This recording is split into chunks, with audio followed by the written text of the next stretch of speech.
Hello, everyone, and welcome back to episode 6 of the Pentland Tri Podcast with our members and occasionally other guests. As you can maybe see from this compared to previous recordings, we are in a new venue, and we need to give them a shout out because we are at the Shahi Grill in Juniper Green. There is a kitchen right here, so I don't know whether we're going to get the chef's orders coming through, but we'll see how that goes. We might move to the other end of the room next time. And we're delighted to have joining us Myrah as the next victim on the podcast. And Myrah, we're going to jump straight in. First of all, thank you so much for being bold and brave enough and not resisting too much when I asked you if you'd come on. But we're going to start with something you just said in the build-up to this while we were waiting to start, which is, why don't you tell us about the phone call you just took from your aunt? Really? Yeah. Oh. I just thought it was really poignant. Okay, so this will probably just show how loopy I am. I have my mum, who's one of 12 children, and one of her sisters is a nun called Sister Susan Evangelist, who's 80, and so she's pretty cool. And so she has written lots of books, and she was a teacher in America, and so now she's back in Ireland, and she believes that nothing is a coincidence, that everything's a miracle. So when you meet her, she will tell you things and you will tell her things, and she will turn it into how that's absolutely amazing. So my phone rang while I was here, and she's 80 and she has a mobile phone, but she doesn't phone very often, but I picked it up and it was her phoning. But unprovoked, she has no idea what's going on. She has no idea what you were going to do. What did she say? Yeah, she just says, just be really cool, and you're amazing, and you're really kind, and she would make anybody feel wonderful, and she makes anybody float on air. Even if you're not religious, she would make you feel like you're just really special. And I just thought that was an amazing thing to happen 10 minutes before we start this. Yeah, and she does. She always turns everything into a miracle. So she's written books. Yeah, she's published books because she's pretty cool. Okay, so she's in Ireland. Yes. Let's go back to Ireland. Yes. This is where it all began for you. Tell us about your kind of sporting childhood in Ireland, and we keep with the sporting side of things, but take any angle you want. Yeah, so I grew up near Mizenhead, so a very rural part of Ireland, and so there wasn't really any sports for in the area. My mum didn't think that Gaelic football was the biggest sport, but she didn't think girls should play football because they'll get hurt. So I got pulled off the football field by my hair and taken home, because that wasn't for girls. So that was about as much as it was all the way through. So we just had a lot of freedom to do what we wanted. Yeah. So what did you do? Yeah, just a lot of, we live really close to loads of beaches. So we had 2 bicycles and 3 friends. So we'd cycle to the beach, which was 6 miles away, and we'd basically spend a day there. One person would give the other person a lift on their rack, on a backy. And basically you just cycle to the beach, spent a day there, cycled home, went back for low tide, jumped off boats, jumped off piers, just a lot of fun. So actually, unlike some of the other guests we've had on this who didn't do any cycling and swimming, despite organised sport not being a thing as such, you did a fair bit of cycling and a bit of swimming. Just a bit of fun, yeah, but you never learned to swim, you just learned to float, to just survive. Which is probably quite handy for some of the open water events. Yeah. Just floating. Yeah, and good at transition. And I'm sure a fair bit of running around on the beaches and the dunes and everything like that. Yeah, just good fun. Yeah, just a lot of freedom, basically. Sunrise, sunsets, home by 10. Yeah, adventure, really. Yeah, okay. And when you look back on that now, do you have any regrets about that, or do you think actually that was a really lovely way to just start out life? Yeah, just brilliant, because there wasn't anything, there was no commitment, so it was all your own ideas and your own sort of enthusiasm and freedom. Yeah, just independence and left to your own devices. Fantastic. So primary school, secondary school, all in Ireland? Yeah. And again, still no organised sports in the schools? No, nothing. That's incredible. No, I think maybe no. The boys played soccer and Gaelic football, and I didn't know any girls that did anything really. No, maybe Irish dancing. That's a sport. Yeah, a sport. It's probably quite energetic. Yeah, step dancing. Yeah. Yeah, very traditional, but I think that was okay. People worked hard, and kids were just left to their own devices. You just had fun with your friends. And is it like that still now? I don't know. It's been 20 years since I left, and I think now I hear about more parents doing more toing and froing to clubs and ballet and dancing and gymnastics and that kind of stuff. And there's a fair bit of Irish representation in kind of global and international sport, isn't there? Whether it's the rowing brothers, I remember them doing really well. They're really close to where I live. Yeah. Oh right, yeah. And then plenty of other good examples. So you go through school. That was okay. We move on, and then you end up, I guess, moving to Scotland. Yes. At some point. So how did that come about? Yeah, just on a drunken night out. And what? You got lost on a drunken night out? Yeah, and basically someone said, let's go. And I said, okay. So we went to Australia. I know, we went to Australia. It's not complicated. Went to Australia and basically moved back and moved to Edinburgh. And we landed on the flight and we didn't know that Edinburgh was on the sea till the plane came down. We went, oh, look, it's on the sea. It's really nice. And one day I'll swim in that sea on a big race.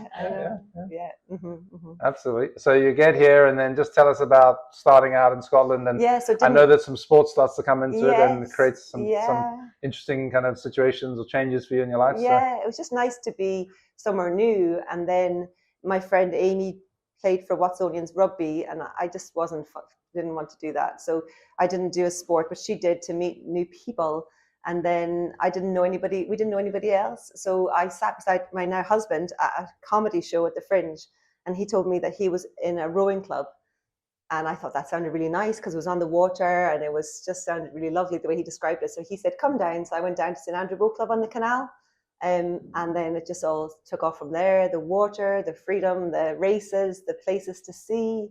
And I didn't appreciate that, but everybody turns up to do something. You don't know someone's job or kids they have, what age they are. You turn up to do something, you share it, and you go away, and it's really refreshing, you know. Mm-hmm. Like I'm a nurse, and it's always about work, and it's just so it's just really refreshing, yeah. So that's what I didn't know when we had a wee chat beforehand, and one of the things we were saying was don't tell me too much in advance, so I can be surprised that I knew you met Andy at the rowing, but I didn't realize this started in a comedy club, so.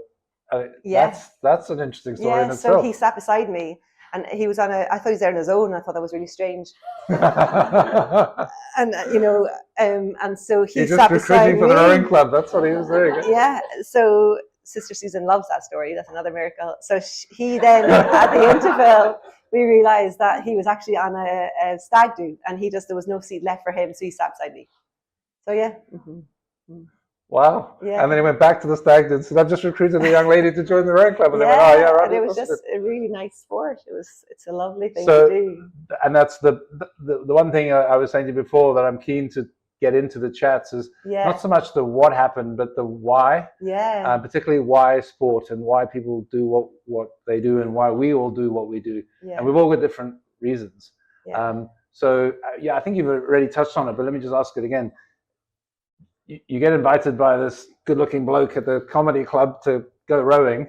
Apart from a good-looking bloke inviting you, was there any other reasons that you thought that motivated you to get into that? Yeah, I think just being on the water, it was a really nice way to spend time in the water and a really nice way to see places, to go to Inverness and Durham and Newcastle and Aberdeen and all these places that you would never visit if it wasn't for doing a race there and going down to London. And I suppose everybody was there. It was just really nice. Like it was I suppose it is a civilized sport. I probably didn't realize that, but it was just really fun. It's a brutal sport. Do you not find it really hard at times in a race? Yeah, well, I think, I don't know, it worked really well. We just had a really good crew and we won races, and that was a really nice feeling to succeed at something, I think. And for someone who had basically not done any organized sport, to get into something like that must have been a really interesting experience and getting to know different people like that. Yeah. So how long do you do that for? 5 or 6 years, and then everybody grew up and got serious jobs and responsibility, and our sort of set crew that we were in sort of started to fade away, and that's led into triathlon then. Okay. Mm-hmm. And were you ever in mixed crews? Was it just no 4s and 8s? Right. And sometimes you do two men, 2 women. You never in the boat with Andy, for example. No. Never raced with him. No, I never raced with him. Just went to races together. So he was in quite an established crew, and so were we. So we just had a really good time. Okay. Yeah. So you're doing that. You're now together with Andy. Yes. And you just mentioned triathlon somewhere kind of down the track. Mm-hmm. So talk us through how you go from rowing to triathlon in the Edinburgh area. Yeah. So Andy had he led everything really, because he had done New Year's Day triathlon, and I remember him on our first date. He told me that how it went, swim, bike, run, and why you would do it. And I thought, okay. I'm thinking that discussion of, is that the best way to do it, and could it be done a different way? But why do you do swim, bike, run? Anyway, and just he was the one to sort of get me a road bike. He was the one to sort of get us into road biking, and he was the one to set you up whatever you needed, and just we had like-minded friends that wanted to do a triathlon together, so we just started that way, and he started too, and I sort of kept going, and he stopped. He stopped and left you going. Yeah. Wow. Okay. And why did you not stop? What was it that you felt kept you going? I don't know. I'm not sure. I think just life. I just think I probably maybe led it a bit more, or just had more initiative to keep it going or make it work. Okay. And when was this? When did you first start triathlon? 2008, I think. Okay. Yeah. And then your first race. Everyone has a first race. Yeah. Everyone has a first race story. Do you remember that? Yes. Where was it and how did it go? So Stirling, Sprint, and Trinent, and kind of those sort of little pool ones, I think. And then I led into sort of more adventurous ones for me, like Loch Lomond and Arran Man and St Andrews Man, and that kind of a bit more wild and a bit more brave. It felt like, just a bit more independent. Okay. It just went from there, really. Right. Okay. So did you just land in it and just smash it, or did you have any kind of like, oh my God, experiences in the early stages? I crashed in my first one ever. Did you? In the bike, yeah. It was something I've done since, again, a few times. But in my very first race, I crashed. You didn't do that. Did you? No. You just nailed it. No, I haven't crashed. I've been more careful cyclist than you, maybe. must be. Not as brazen.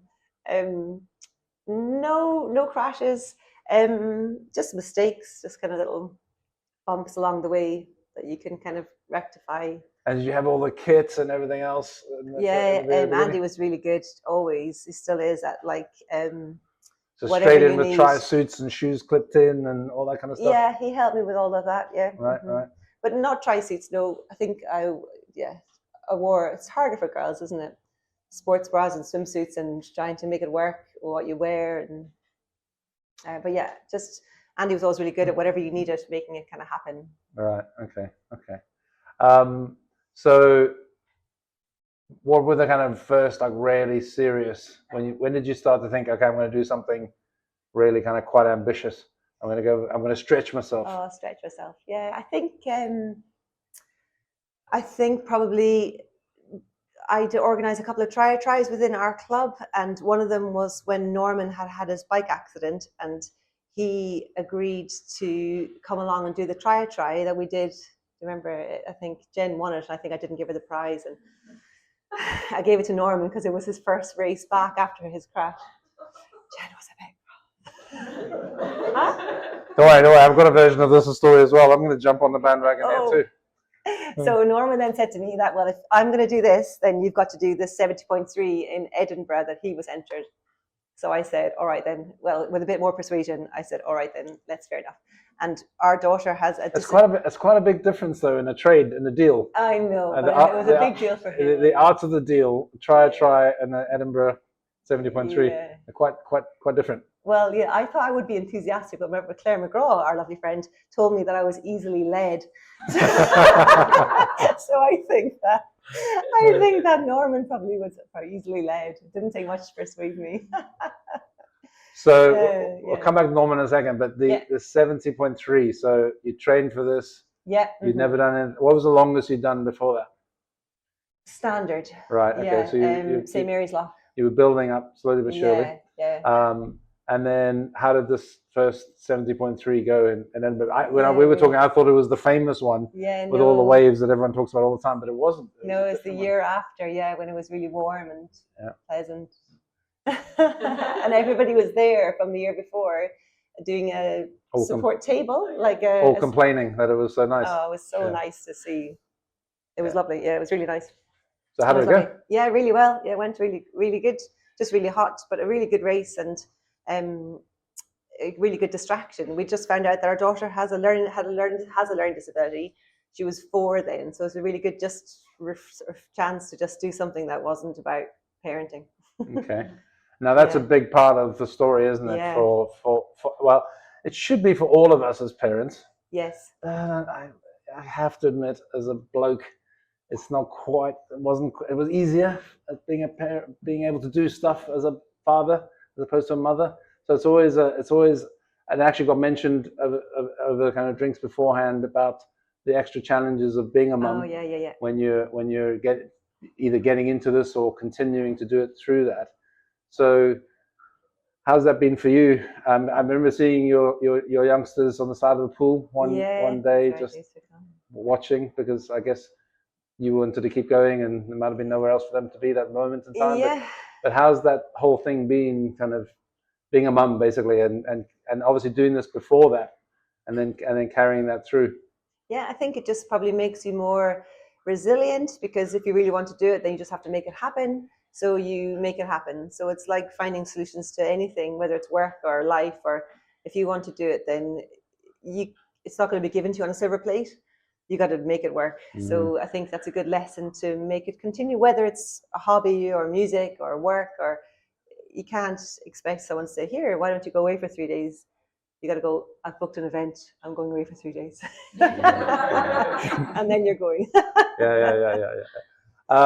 And how do you think Owen and Caitlin kind of, what do you think they think about, or what do they think? Have they talked about it? Have you talked to them? What do they think about you doing triathlon? When they come and watch you, because I've seen them at events watching you. What's their feeling about you doing all this? How do you think that they kind of think what it does for you?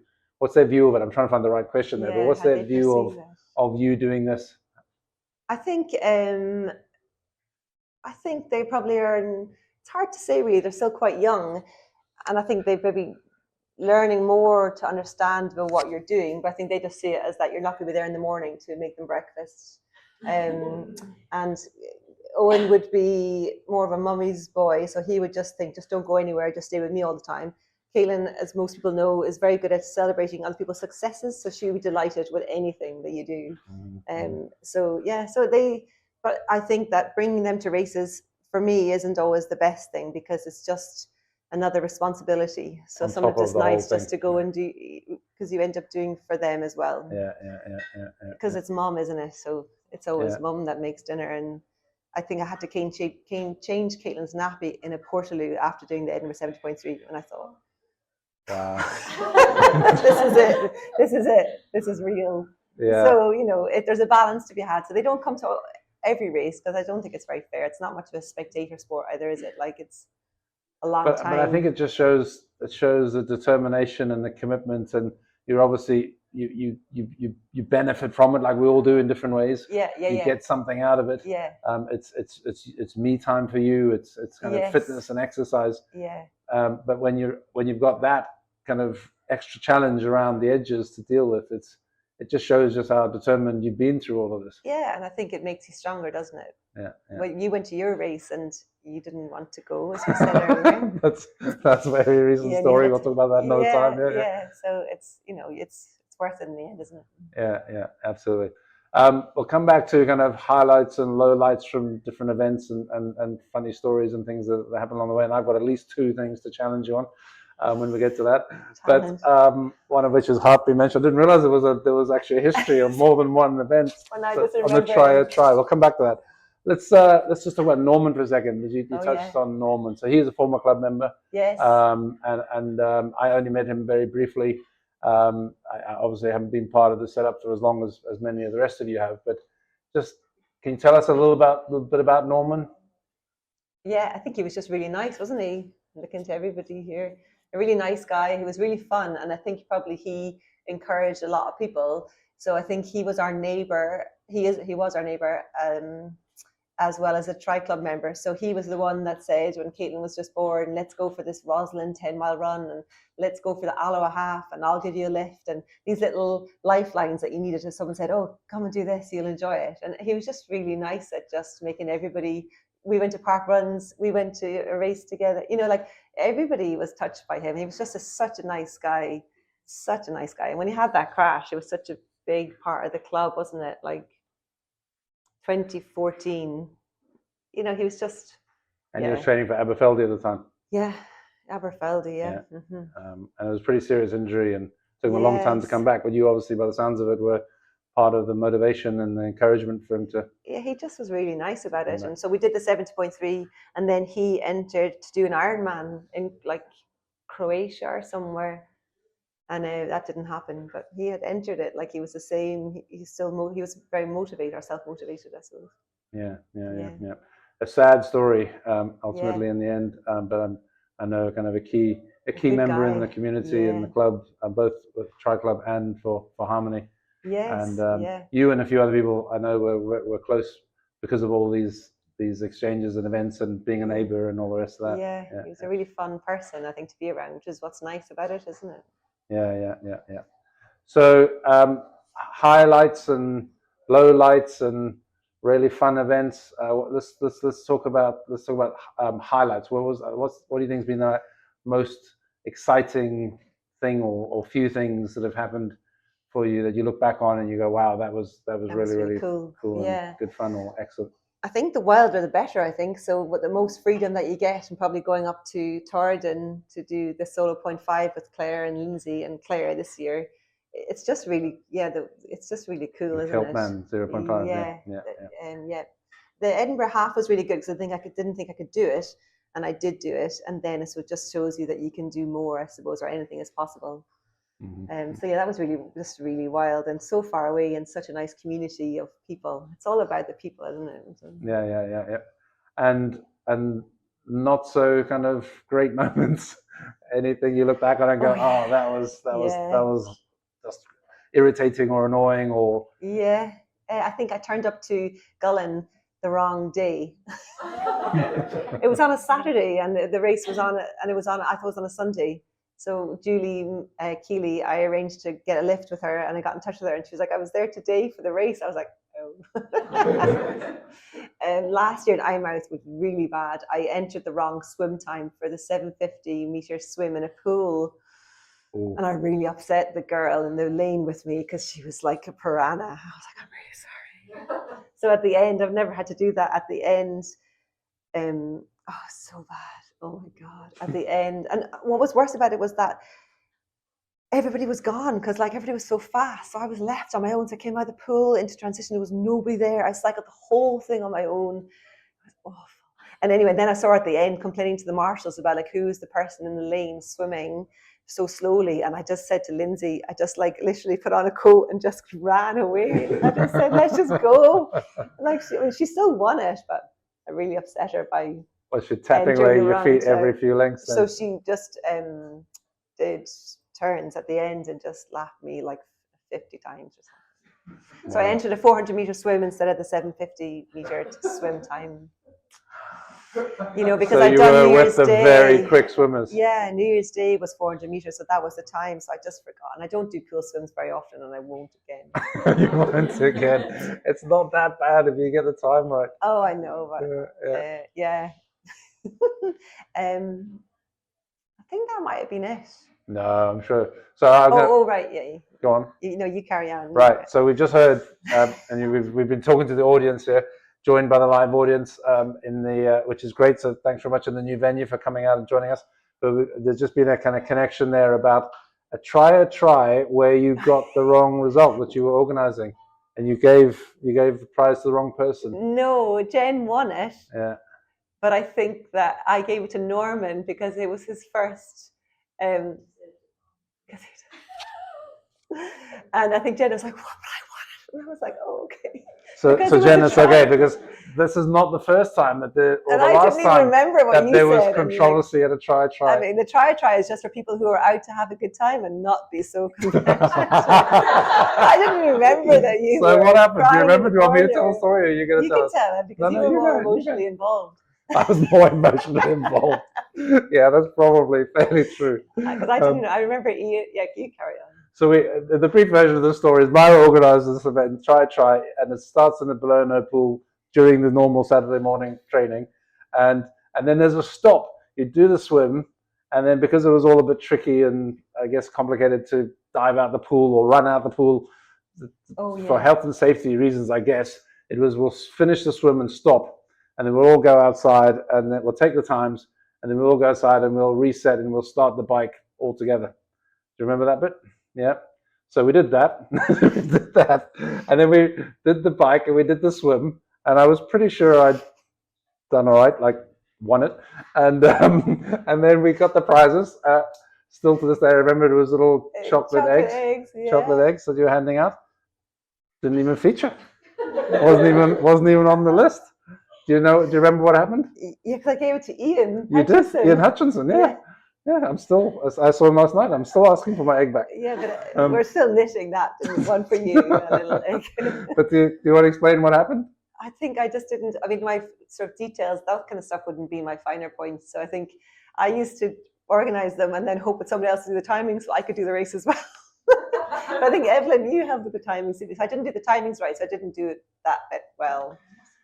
So no, it was me. It wasn't so much that you didn't do the time. All the timings were there, but you just completely, it seems, left all the swimming times out of the final results. Right, okay. So no swimming times counted. It was just became a swim run, and the swimming times were just like lost, I think, on a piece of paper that fell into a pocket somewhere.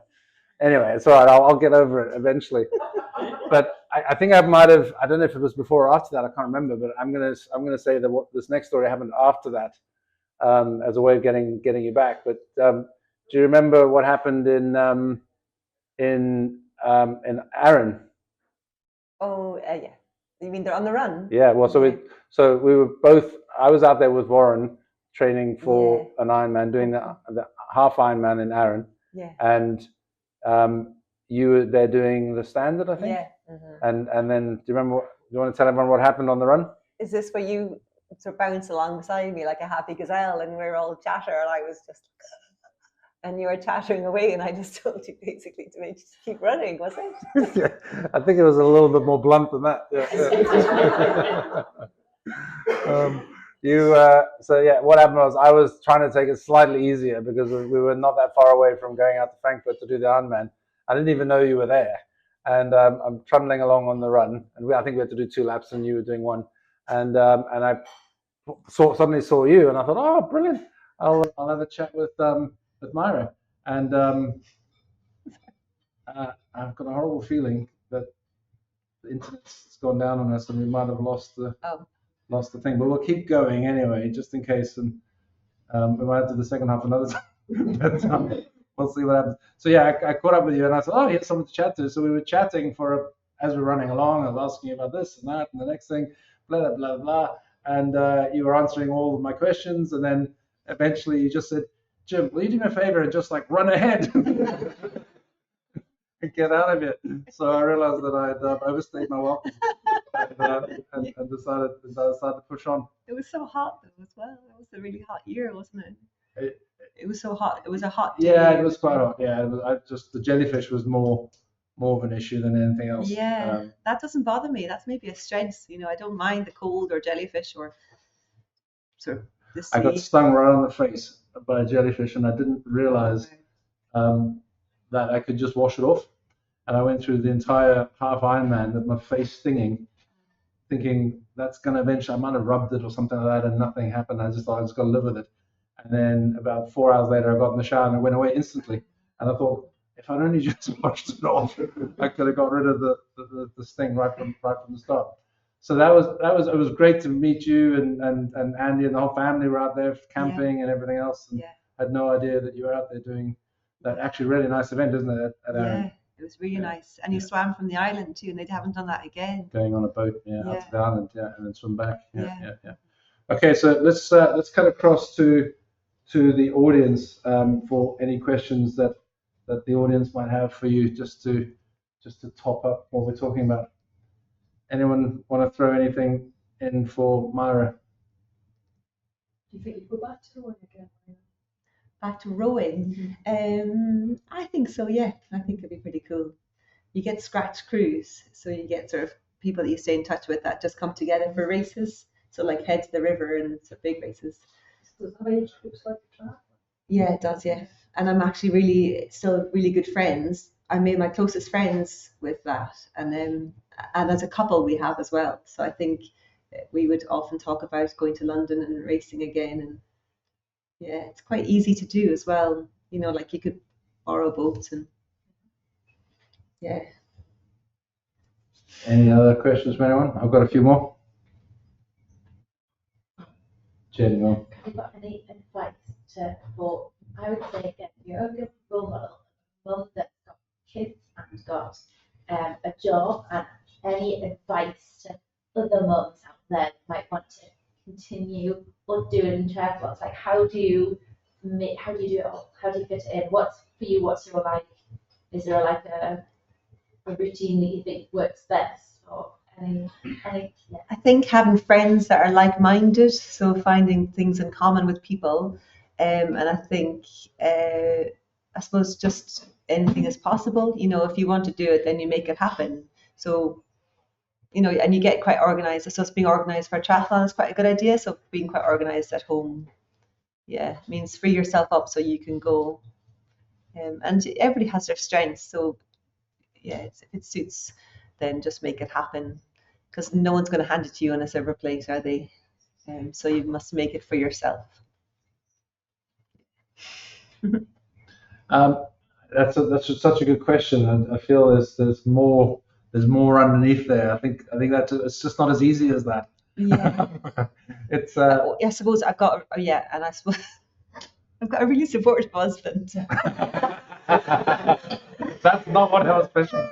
Because no, it's true. That's not what I Because was he's really actually- good at he doesn't complain. He won't say, you know, let me be there and hold your coat for you, but he'll say, I'll look after the kids, and you know, you go do what you want. And I suppose he sees that's important to me. And also technically, he will help you with absolutely anything. Like he will make it all work. He's built bikes. Tonight he told me he stopped my brakes squeaking by taking off my disc brakes, blow torching the disc brakes, sanding them, blow torching them again so that they don't squeak. And I thought, wow, thank you. Like, and he really enjoys doing that because he's learned that if you blow torch them, it'll stop them squeaking. And he tries it out, but it's really useful to think, oh wow, thank you, that's amazing. So yeah, he sets That's you amazing. up. That's exactly what Rona did on my bike last weekend. Yeah, so he's really good at just making it happen. Nothing is, yeah, it's good. Fantastic. Yeah. What about future ambitions? Keep going, stay injury free, and just spending time with good people. Yeah, and I've got an Ironman to do in July, so Just drop that in now. yeah, turn up and make it the start line. This year, Yeah, July, Leeds. Ironman this year. Yeah. That didn't come up in the pre-show. Oh yeah, that's and- we're dealing with today. That's like someone else is doing countdown in 2 weeks who's not telling anyone about Oh, it. yeah. We'll deal with that another time in another story. Yeah. So I mean, that's huge. July. That's Yeah. like 2 months away. Yeah. So how's it all going? Yeah, good. Yeah. Mm-hmm. You ready? You're Well, comfortable? You Just keep going. Yeah. just keep going. That's your like main Yeah. kind of stay approach, isn't it? Just keep Yeah. going. Just keep Absolutely. swimming. Just keep swimming. Yes. Nemo. Yeah. Don't worry about Yeah. anything. Stay calm. Right, what have you been doing for your training? Yeah, that's my next question. So let's get into that. So let's talk about the training. Oh man, you've been using a training. Oh yeah. Oh, I So- know. I mean, I love people. I love kind people. I love good people. So Alistair and Johnny Brownlee have their own fitness forum kind of thing. So you pay a little bit of money, but you get connected to them. And because they live in Leeds and they're kind of part of this, and this is the first time Ironman have run an event in Leeds, then it's just been really nice. Yes, they've run a really good training program, and just really easy to follow, and just really achievable. And they've done really nice sort of videos and interviews and coaches tips, and really friendly, really nice. So we're mixing the previous question about all life's responsibilities and the challenges Yeah, of kind of yeah. never stopping, and just it's a full-time job. You work full-time, you kind of family full-time, and you're training for Ironman. And I've done one years and years ago. Won't do another one because actually the training load, and I didn't have the parenting kind of responsibilities. My kids were much older, but how's that been? The long runs, the long bikes. I mean, 2 months to go. This is generally where you're in the in the peak of it, aren't you? Yeah. Yeah. Yes, yeah. Yeah, we'll just keep going. So you had a bike ride last weekend, didn't you? Yes. Tell us about it. Yeah, and so it was really nice It wasn't just a routine training ride, this bike ride. no, it was an event, yeah. And so it was really good. It was in West Cork, where I'm from, which is lovely to sort of spend time with Irish people and just hang out. And I suppose cycle, when you do an etap, you forget that you can, ride in groups and draft and fly around and chat to people. And it was just a really nice way to sort of spend the day. But it was absolutely howling weather. Yeah, so that was So that's tough. probably good Yeah. training, because you never know what you're going to be dealing with Yeah, on the day leaves, itself. So Yeah, if it's a nice day, that's a bonus. But yeah. if it's not, how far was the bike ride and how long were you out? 140 Kilometers. Yeah. But I suppose, keeping it real with parenting, my daughter was up crying that I was leaving and didn't want me to leave her, and there was nobody up at that time in the morning to say, could you sort of keep an eye on her? So that kind of like, oh. That's where we can all relate to, isn't it? That sort of hit of, I really need to go, so I'm just going to go.